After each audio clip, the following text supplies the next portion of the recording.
Sebagaimana laki-laki pada umumnya, Satrio Piningit juga memiliki dua sisi sifat di dalam dirinya, yaitu sifat maskulin dan feminin. Sifat maskulinnya tercermin dari sifat dia sebagai seorang lelaki jantan, gagah, perkasa, tak terkalahkan, gigih berjuang mempertahankan kebenaran yang diyakininya meski hanya seorang diri.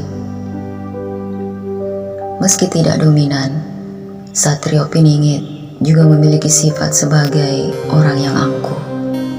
Meski tidak punya apa-apa, tapi mau dikatakan memiliki segalanya. Meski rendah, tapi mau dikatakan tinggi. Meski miskin, tapi mau dikatakan kaya. Meski hanya rakyat biasa, mau dikatakan penguasa. Meski pembangkang sejati, mau dikatakan penurut. Sikap angkuh adalah sifat negatif manusia, tapi Satrio Piningit mampu menstrukturisasi sifat negatif itu menjadi positif. Oleh karena dia merubahnya menjadi positif, maka Satrio Piningit menjadikan semua itu sebagai motivasi dirinya agar dia bisa membuktikan kebenarannya bahwa dia memang memiliki segalanya. Dia memang kaya, dia memang berkuasa.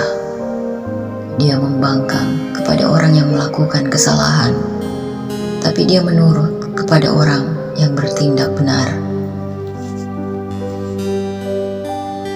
Sadar akan dirinya sebagai seorang yatim, Satrio Piningit sejak kecil dikenal sebagai pekerja keras. Tidak suka berdiam diri, apalagi tidur-tiduran atau bermalas-malasan. Dia tidak suka rutinitas, dia suka dengan perubahan. Karena itu, dia suka dengan tantangan.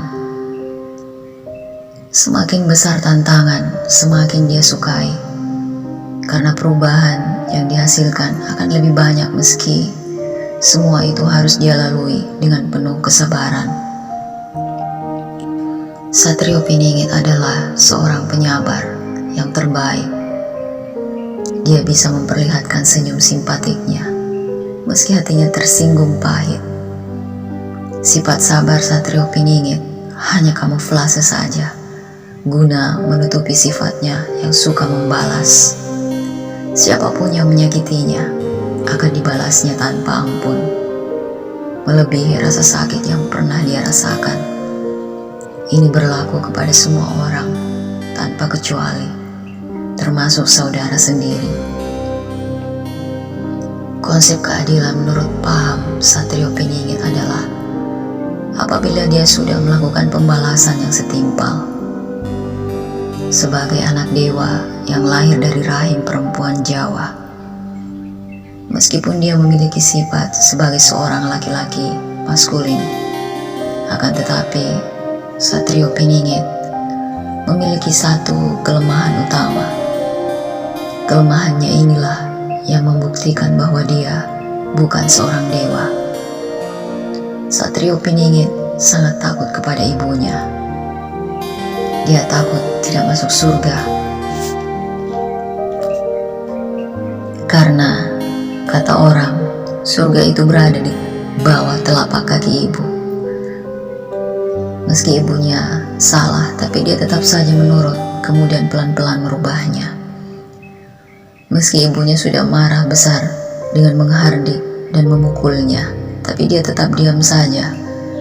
Memasang badannya, kemudian pelan-pelan dia membuat lawakan kecil agar ibunya tersenyum. Senyum ibunya adalah hadiah terindah bagi dirinya. Satrio Piningit memiliki paham bahwa segala derita ibu saat ia berada di dalam kandungannya, dan rasa perih, sakit yang tak terkirakan yang ibu rasakan saat dia dilahirkan harus dibalas dengan cara membuat ibu tersenyum terhadap putra kebanggaannya. Balasan itu sudah cukup setimpal untuk menebus derita dan rasa sakitnya. Akan tetapi, menurut paham Satrio Piningit, air susu ibunya adalah hutang abadi yang tak mungkin bisa terbalaskan sampai kapanpun, dengan cara apapun. Semasa hidupnya, Satrio Piningit senantiasa membaktikan dirinya kepada ibunya.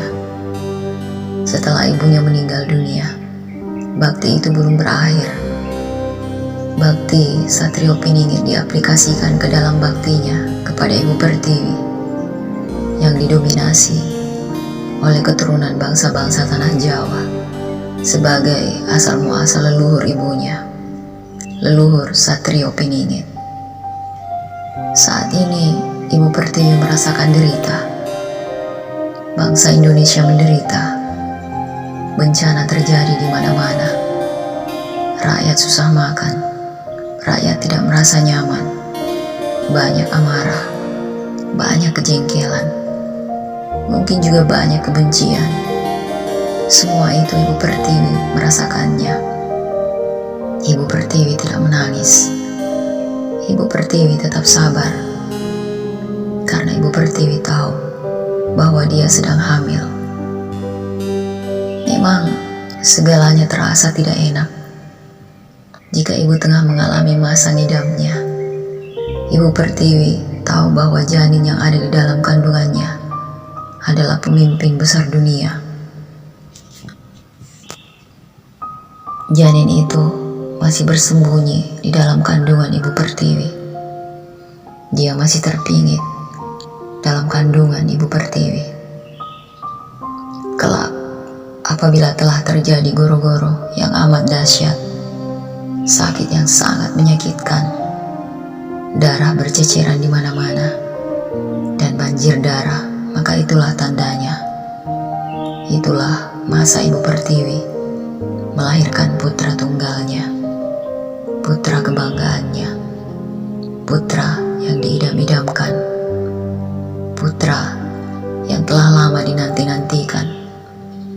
Putranya itu akan memimpin Indonesia dan dunia. Meskipun dia seorang laki-laki, tapi dia memiliki gelar Ratu Adil. Itu disebabkan karena dia memiliki juga sifat feminin. Sebagai Ibu Pertiwi yang cantik jelita ini, sifatnya itu adalah karena dia akan memerintah dengan penuh kelembutan, penuh kasih, dan penuh sayang. Bangsa Indonesia akan merasa seperti berada di surga, merasa tentram, teduh, damai, segalanya tersedia dan disediakan.